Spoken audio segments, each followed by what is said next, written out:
Bonjour. Aujourd'hui, nous allons faire une nouvelle leçon de grammaire.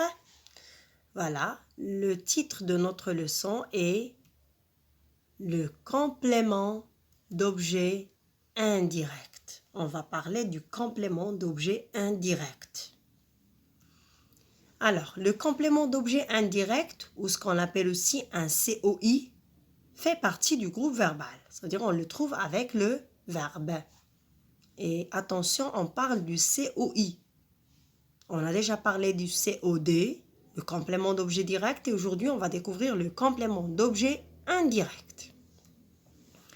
Donc, il désigne l'objet de l'action faite par le verbe. Il nous désigne l'objet de cette action faite par le verbe. Il complète le verbe, il complète le sens du verbe. Et voilà, le plus important, c'est qu'il suit généralement le verbe qu'il complète, mais il est introduit par une préposition.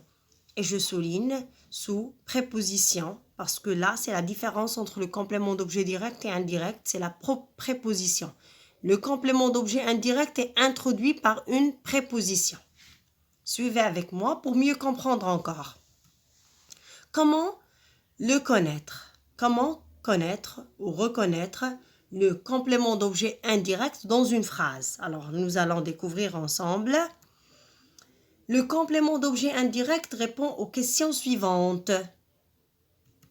Un exemple. Dans une phrase, on a un sujet, un verbe, et le complément d'objet indirect répond à la question à qui? Exemple. Mahmoud téléphone à son ami. Mahmoud téléphone à son ami. Mahmoud, c'est le sujet. Téléphone, c'est le verbe. À qui? Mahmoud téléphone à qui? La réponse, à son ami.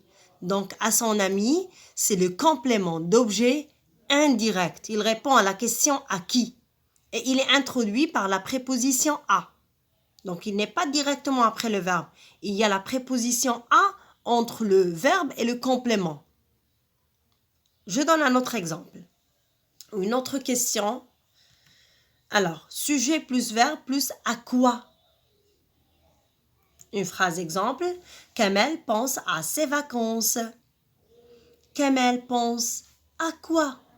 Kamel, c'est le sujet. Pense, c'est le verbe. À quoi? Donc, la réponse à cette question, c'est à ses vacances. C'est bientôt le complément d'objet indirect. Kamel, sujet, plus pense, c'est le verbe. Et la réponse de à quoi, c'est à ses vacances. Donc, c'est un complément d'objet indirect qui est introduit aussi par la préposition à. J'attire votre attention sur la préposition à. Alors, une autre question. Sujet plus verbe plus de qui? Neda parle de son frère. Neda parle de qui? La réponse, de son frère. Donc, de son frère, c'est un complément d'objet indirect. Voilà, Neda, c'est le sujet, parle, c'est le verbe, plus de qui. Donc, de qui, c'est la question qu'on pose pour trouver le complément d'objet indirect qui est de son frère. Alors, voilà un petit exemple de quelques questions qu'on peut poser pour trouver le complément d'objet indirect. Bien sûr qu'il y a d'autres questions qu'on peut découvrir à travers les exercices, mais comprenez bien et retenez bien dans la tête que la différence entre un complément d'objet direct et un complément d'objet indirect, c'est que le deuxième est introduit par la préposition, par une préposition. Il ne vient pas directement après le verbe. Pour le complément d'objet direct, on pose la question quoi, qui.